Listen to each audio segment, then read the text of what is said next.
बिस्मिल्लाहिर्रहमानिर्रहीम। अस्सलाम वालेकुम जी, मैं नजमुल हसन बाजवा हूँ। पूरी कौम को बहुत बहुत मुबारक हो। अल्हम्दुलिल्लाह पाकिस्तान ने ये जंग जीत ली है। ये किसी भी तौर पर नाज़रीन कराम स्टैंड ऑफ नहीं था। ये किसी भी तौर पर ऐसा नहीं था कि दोनों मुल्कों के दरमियान कोई तनाज़ा चल रहा था। ये तकरीबन एक ऑल आउट वॉर थी और पाकिस्तान ने इस जंग को जीत लिया है। कुछ देर पहले नाज़रीन कराम डोनाल्ड ट्रंप ने ये ट्वीट किया और उन्होंने बताया कि दोनों मुल्क जो हैं वो राजी हो गए हैं सीज फायर के ऊपर। सवाल ये नहीं है, ये सबको पता चल गया सीज फायर हो गया। सवाल ये नहीं है कि सीज फायर हो गया, सवाल ये है कि ये जंग जीता कौन। मैं 6 चीजें आपके सामने रखूंगा नाज़रीन कराम, 6 चीजें जिससे ये साबित हो जाएगा कि ये जंग पाकिस्तान ने जीती है। नंबर 1, और जो बहुत इंटरेस्टिंग चीज है, बहुत इंटरेस्टिंग चीज है, वो ये है कि अपनी जान बचाने के लिए, अपनी पत बचाने के लिए, अपनी इज्जत बचाने के लिए किस तरह इंडिया से डोनाल्ड ट्रंप को कॉल गई कि भाई भगवान के लिए आए, हमें बचाएं, पाकिस्तान तो हमारे पीछे पड़ गया है। ठीक है, तो वो कौन से 6 मकासद थे जिनके लिए ये जंग शुरू की गई थी और वो मकासद कामयाब नहीं हुए और आखिरकार उनको फेल करके पाकिस्तान कामयाब हुआ है। आज की वीडियो का मकसद ये है। और भारत से किसने कॉल की थी, या क्या कॉल की गई थी, या क्या एंगेजमेंट हो रही थी, और क्यों भारत, यानी किस तरह से ये साबित होता है कि ये कॉल भारत से गई थी, इसके ऊपर भी बात करेंगे। सबसे पहले नाज़रीन कराम, पाकिस्तान की एयरफोर्स ने बहुत शानदार काम किया है, सबको सलाम। पाकिस्तान की जो अवाम है उन्होंने साबित कर दिया है कि वो मर्द के बच्चे हैं। यकीन कीजिए ऐसे क्राइसिस में कि जहां पर आपको पता है कि ऑलरेडी पाकिस्तान के अंदर कितने मसले मसाइल हैं, उनने खड़े होकर जिस तरह से हिम्मत और जवां मर्दी का मुजाहरा किया है, जबरदस्त, सबको सलाम। लेकिन जरा आइए जरा एनालाइज करते हैं कि ये जंग जीता कौन। अब चूंकि स्टैंड ऑफ खत्म हो गया, मैंने एक एक लम्हा आपके सामने रखा, अब जरा देखते हैं ये जंग जीता कौन। सबसे पहले नाज़रीन कराम, इस जंग को शुरू करने का मकसद ये था, 6 मकासद थे मोदी ने जिस वजह से ये पूरा मामला शुरू हुआ। सबसे पहला मकसद ये था कि न्यू नॉर्मल किया जाए, एक नया नॉर्म सेट किया जाए साउथ एशिया में, जहां पर यह बताया जाए कि भारत का मसल सबसे बड़ा है, जब दिल चाहे किसी एटमी मुल्क के ऊपर भी जब चाहे मिसाइल दाग सकता है, उसको उस दूसरे मुल्क को एक सैक्रिफाइस शीप की तरह बिहेव करना होगा, भारत की बालादस्ती को तस्लीम करना होगा। नाज़रीन कराम, आप मेरे साथ जरा सुन के, यानी कि आपने मुझे बताते जाना साथ साथ, आप जरा सोच के बताइए क्या ऐसा मुमकिन हुआ, क्या नरेंद्र मोदी का ये जो वो उनका एक विजन था, क्या वो कंप्लीट, या उनका जो इरादा था वो हो सका, वो नहीं हो सका। सो सबसे पहले यहां पे क्रॉस। नंबर 2, नाज़रीन कराम, इरादा ये था कि रॉ के लीक डॉक्यूमेंट्स ये बताते हैं, इरादा ये था कि एलओसी के ऊपर एक बफर जोन बनाया जाए। इस जंग को जो शुरू करने का मकसद था वो ये था कि एक बफर जोन बनाया जाए। 1.5 किलोमीटर के करीब एलओसी की अंदर भारतीय फौजें घुसें और एक नई टेरिटोरियल बाउंड्रीज को डिस्क्राइब किया जाए और उसके बाद पाकिस्तान को बताया जाए कि ये आप में और हमारे में बफर जोन है, और उससे ये साबित होगा कि भाई भारतीय फौज जो है वो ऊपर है और पाकिस्तान जो है वो इस समय बजाते खुद क्रिपल कर रहा है, तो हमारे लिए बड़ा आसान होगा। क्या वो 1 इंच भी अंदर आ सके? मेरी इतरात ये है नाज़रीन कराम, 1 इंच तो क्या, बहुत सारी चेक पोस्टों को भारत ने खाली किया है, बहुत सारे। ये पाकिस्तान की आर्टिलरी मूव नहीं की, अगर पाकिस्तान की आर्टिलरी मूव करती तो उन चेक पोस्टों के ऊपर पाकिस्तान कब्जा कर चुका होता। वो चेक पोस्टें पाकिस्तान ने खाली करवाई, लेकिन पाकिस्तान की जो इन्फेंट्री है, वो पाकिस्तान की इन्फेंट्री मूव करके अंदर नहीं गई, तो क्या वो 1.5 किलोमीटर अंदर आ सके? नहीं आ सके। तो यहां पर भी नाज़रीन कराम ये इनका जो मामला है वो खराब हुआ। नंबर 3, नाज़रीन कराम, अपनी जो फ़ज़ाई डोमिनेंस है उसको शो करना, यानी जब से इनके पास राफेल आए थे, नंबर 1, अब 2 चीज़ों से इंडिया डोमिनेंस शो कर रहा था अपनी। नंबर 1 राफेल से, नंबर 2 S-400 से। S-400 यानी कि दुनिया का सबसे बेस्ट जो डिफेंस सिस्टम था वो भारत के पास था। दुनिया का जो सबसे ज्यादा, यानी कि जो लोग एरोडायनामिक्स को समझते हैं, जो चीजों को, उन्हें पता है कि राफेल की क्या ताकत है। दुनिया के सबसे बेहतरीन तैयारों में से तैयारा भारत के पास है। तो पाकिस्तान, जो भारत है, वो डोमिनेंस शो करना चाहता था फजाई और अपने एयर डिफेंस की। नाज़रीन कराम, अब ये देखिए, अगर आप एनालाइज करते हैं इस लड़ाई को, अभी मैं पाकिस्तान ने क्या अचीव किया वो बाद की बात कर रहा हूँ, इंडिया ने क्या लूज किया, इंडिया कहां कहां पे हारा है, मैं सिर्फ वो आपको बता रहा हूँ। पाकिस्तान ने कहां कहां पे जीता वो आगे चल के डिस्कस करते हैं। लेकिन राफेल पाकिस्तान ने गिरा दिए, चले दुनिया ये तो मानती है ना कम से कम एक राफेल गिरा है, ये बहुत बड़ी बात है। और S-400 की बैटरी रात को तबाह कर दी, यानी कि दुनिया के 2 बेस्ट वॉर टाइम के इक्विपमेंट पाकिस्तान ने तबाह कर दिए हैं। तो इंडिया को यहाँ पर बहुत बड़ी शिकस्त का सामना करना पड़ा। तो जो उन्होंने डोमिनेंस अपनी शो करनी थी वो तो हुई नहीं है। इनफैक्ट राफेल के जो यानी कि जो कंपनी राफेल बनाती है उसके शेयर्स गिर गए। दूसरी तरफ ब्लूमबर्ग ये बताता है कि शायद शिगेडो उस कंपनी का नाम है, if I am not pronouncing it wrong, लेकिन जो J10C जो कंपनी तैयारी बनाती है उसके 40% जो है वो शेयर्स ऊपर चले गए। तो देखिए जो इंडिया यहाँ पे अचीव करना चाहता था हुआ नहीं हुआ। आगे बढ़ते हैं।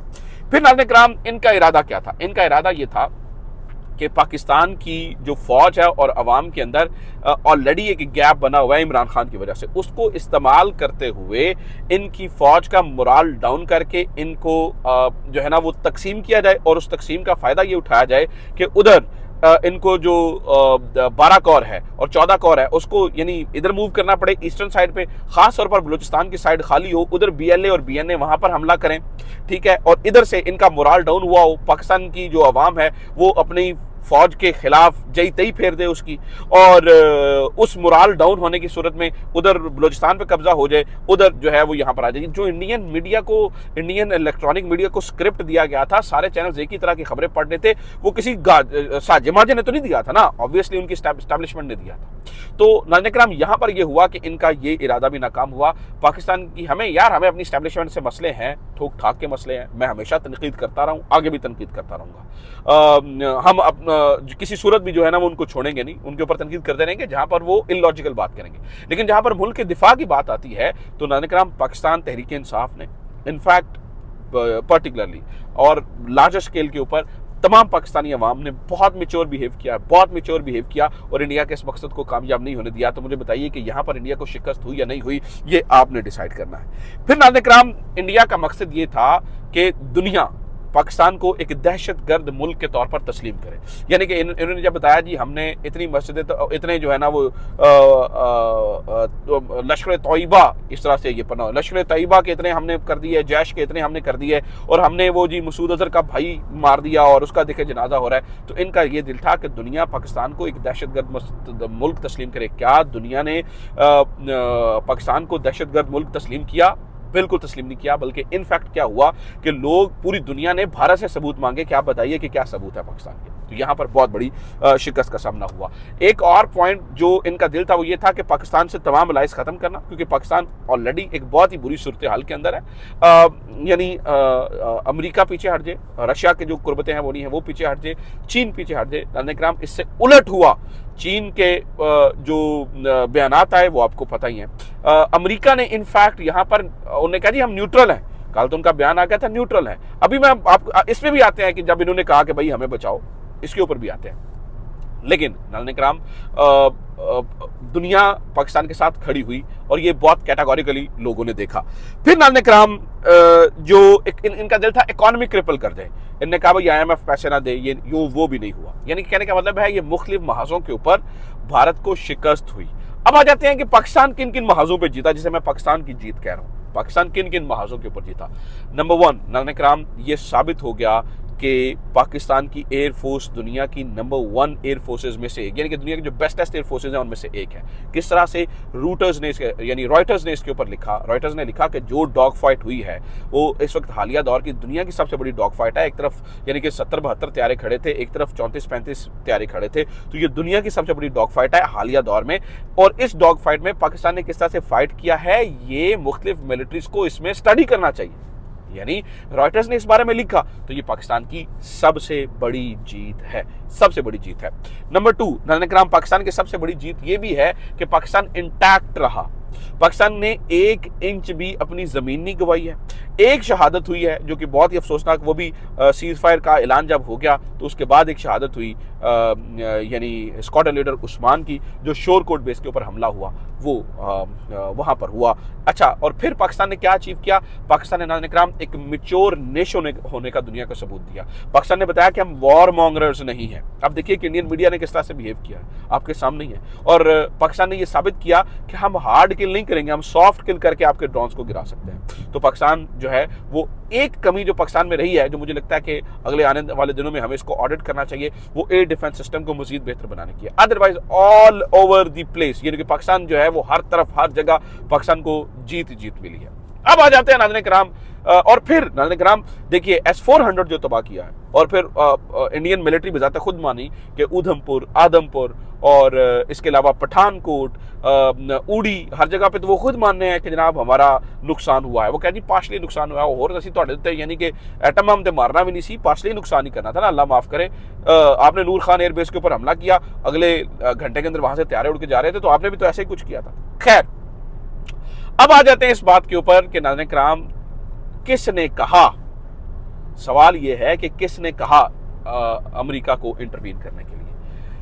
उसका जवाब यह है कि जिसने इस लड़ाई को शुरू किया, जिसने इस लड़ाई को शुरू किया। इंटेलिजेंस रिपोर्ट्स ये बताती हैं कि पाकिस्तान ने अमेरिका को नहीं कहा आप इंटरवीन कीजिए, और इसका सबूत मैं आपको देता हूं। जब तक इंडियन ड्रोन पाकिस्तान में आ रहे थे, जब तक ये सब कुछ हो रहा था, जेडी वेंस क्या बयान दे रहे थे? जेडी वेंस ने ये कहा था हम इनको नहीं कहेंगे। आपके सामने ही है ना, जेडी वेंस ने क्या कहा? जेडी वेंस ने कहा जी ये दोनों जो न्यूक्लियर ताकतें हैं, ठीक है हमें परेशानी है, लेकिन हम इनसे ये तो नहीं कह सकते ना आप हथियार फेंकवा दें। और दुनिया हैरान होगी कि यार ये यानी कि ये अमेरिका किस तरह से ये बयान दे सकता है। ये आपके सामने है, आपके सामने हुआ। तो तब जब भारत को मार पड़ना शुरू हुई, नाज़रीन किराम रात पाकिस्तान के तैयारे उड़े हैं, उनकी 26 पॉइंट्स के ऊपर हिट किया, और बजाते खुद इंडिया ने माना है इस बात के ऊपर। आपको पता है कि हम वॉर मॉन्गरर्स नहीं है, हम तो बड़ा कैटेगोरिकली, यानी हम तो बड़ा वाज़े तौर पर और फैक्ट के साथ बात करने वाले लोग हैं। यानी पाकिस्तान ने बड़ा मैच्योर बिहेव किया इस मामले के अंदर, तो इंडिया ने भी यही बताया। यानी कि जब इंडिया को मार पड़ना शुरू हुई तो उसके ऊपर नाज़रीन किराम ये देखिए जाग गया अमेरिका, और उन्होंने कहा, और डोनाल्ड ट्रंप ने ट्वीट की जी हमने जी वो सुलह साफ सफाई करा दिया, ठंड करा दी है। अच्छा, जब डोनाल्ड ट्रंप ने ट्वीट की, एक और बात, इस बात का जो सबूत है कि पाकिस्तान ने नहीं कहा कि आए इंटरवीन करें, इंडिया ने कहा इंटरवीन करने के लिए, उसकी बात मैं आपको मिसाल देता हूँ। डोनाल्ड ट्रंप ने ट्वीट की, और वो ट्वीट पढ़ के आपके सामने रखता हूँ, फिर मैं आपको बताता हूँ कि इससे कैसे साबित होता है कि इंडिया ने इन्हें इंटरवीन के लिए कहा। डोनाल्ड ट्रंप कहता है जी after a long night of talks mediated by United States, I am pleased to announce that India and Pakistan have agreed to full and immediate ceasefire. Congratulations to both countries and using common sense and great intelligence. Thank you for your attention to this matter. Exact इस tweet के फौरी बाद नाज़रीन पाकिस्तान ने अभी कोई जवाब नहीं दिया इस ट्वीट का, वो खामोश थे। फौरन से पहले भारत अपने हाईएस्ट लेवल के ऊपर रिस्पॉन्ड करता है, और जो उनके इंडियन वज़ीर ख़ारजा हैं वो आते हैं और वो आकर अपने सीज़ फायर का ऐलान कर देते हैं। अगर ये रिक्वेस्ट भारत ने नहीं की थी, अगर ये रिक्वेस्ट पाकिस्तान की जानिब से की थी, तो पाकिस्तान यानी कि मैं जब तक वीडियो रिकॉर्ड कर रहा हूँ, पाकिस्तान ने तभी भी सीज़ फायर का ऐलान नहीं किया है। ठीक है, हो गया है, मैं मानता हूँ सीज़ फायर हो गया है, लेकिन अभी तक DGISPR या ISPR या पाकिस्तान की जो सेक्रेटरी खारजा है या वजारत इत्तलात है, उन्होंने तो आके इस बारे में ऐलान नहीं किया है। तो इस बात को समझने की ज़रूरत है, इस बात को आप समझने की ज़रूरत है। आप इस बात को देखिए कि ऑब्वियसली उन्होंने वही समझते हैं ना यार, हमारी कामयाबी हुई है सीज़ फायर करवा के। गो के आखिरी वरी मुझे लगता है कि भारत इस पूरे मामले के अंदर जो एक लेने की कोशिश करेगा ना, एज लेने की कोशिश करेगा, वो जी हमने आखिरी हमले में एक कैजुअलिटी की है, एक मिलिट्री कैजुअलिटी हुई जो स्क्वाड लीडर उस्मान है उसके। अदरवाइज तो भारत के हिस्से में शिकस्त आई है। तो ऐसा क्या भारत ने अचीव कर लिया था कि उसे फौरी तौर पर आके उसको अपनी जो है ना वो सीज फायर का ऐलान करने की जरूरत पड़ गई। तो ये चीज़ें सारी जो है ना वो कलेक्टिवली बताती हैं कि ये पाकिस्तान की जानिब से रिक्वेस्ट नहीं की गई है, ये भारत की जानिब से रिक्वेस्ट की गई है कि आएँ, मेहरबानी करें, खुदा के वास्ते, भगवान के वास्ते, या मेहरबानी करके आपके अपने वास्ते आए और हमारी पाकिस्तान से जान बचाए। क्योंकि नाज़रीन किराम ये नुकसान इंडिया का हुआ है। देखिए, पाकिस्तान की इकॉनमी तो ऑलरेडी क्रिपल कर रही थी। आखिरी बात, क्योंकि वीडियो लंबी हो रही है, पाकिस्तान की इकॉनमी तो ऑलरेडी क्रिपल कर रही थी, पाकिस्तान की इकॉनमी तो ऑलरेडी डूबी हुई थी। Actually India was flying in next 10 year. वो इंडिया एक बड़ा जाइंट बन सकता था। इंडिया ने वो मौका खुद गंवाया है। तीन ब्रांड्स थे इंडिया के पास सबसे बड़े, यानी इंडिया के पास राफेल था, राफेल सुटा लिया। इंडिया के पास S-400 था, वो तबाह करवा लिया। तीसरा जो सॉफ्ट पावर जिसे आप कहते हैं, इंडिया के पास सबसे बड़ी सॉफ्ट पावर IPL, बहुत बड़ा यानी ब्रांड, $5 बिलियन का ब्रांड था, वो यानी कैंसिल करवा ली। अभी बता रहे हैं नहीं वो एक आधे हफ्ते तक के लिए होगी। तो कहने का मतलब ये है कि सिचुएशन को समझिए, एनालाइज कीजिए। मैं ये नहीं कहता हूँ आप मेरी बातों को फॉलो कीजिए, न्यूट्रली आपको जो बात समझ में आती है, अगर आपको लगता है कि यार मेरे जो पॉइंट्स हैं वो दुरुस्त हैं, तो आप कमेंट करके ज़रूर बताइए। अगर लगता है कि नहीं इसमें थोड़ी बहुत कमी चेंजी है तो अभी कमेंट करके बताइए। एक चीज नाज़रीन किराम जो अब जरूरत है, वो जो आप सबको याद रखनी चाहिए और वो लिख लीजिए अपनी, उसके अंदर मैं तो कहता हूं हर जगह फैला भी दीजिए। पाकिस्तान ये बयानिए की जंग जीता है, पाकिस्तान बयानी की जंग जीता है उन डिजिटल दहशतगर्दों की वजह से, जिन डिजिटल दहशतगर्दों को आपने कहा था जी हमने तो इनको चुक लेना, और ये पाकिस्तान ने बयानिया की जंग उनकी वजह से जीती है। पाकिस्तान अभी सबसे सेंस प्रिवेल करनी चाहिए। अगर कौम आपके साथ खड़ी हुई है, आपको भी कौम के साथ खड़ा होना चाहिए, और आपका सबसे पहला काम ये बनता है कि आप इमरान खान को आज़ाद कर दें, आप इमरान खान को रिहा कर दें। आप इमरान खान के लिए जो है वो जेल के दरवाजे, एटलीस्ट आप ये कर सकते हैं, आप इमरान खान के लिए जेल के दरवाजे खोल दीजिए। सो जीत मुबारक। मैंने कल वीडियो का आगाज नस्र मिनल्लाह व फतहन करीब की आयत से किया था। आज हम करते हैं शुक्र अल्हम्दुलिल्लाह। आज हम शुक्र अल्हम्दुलिल्लाह से शुरू करते हैं, शुक्र अल्हम्दुलिल्लाह पे ख़त्म करते हैं। वो तो इज़्ज़ु मन तशा वो तो ज़िल्लु मन तशा, वही अल्लाह जिसे इज़्ज़त देता है। अल्लाह ताला हमारे मुल्क को मज़ीद इज़्ज़त दे, हमारा नाम मकाम इसी से है। अपना ख्याल रखिए। खुदा हाफिज़। पाकिस्तान जिंदाबाद।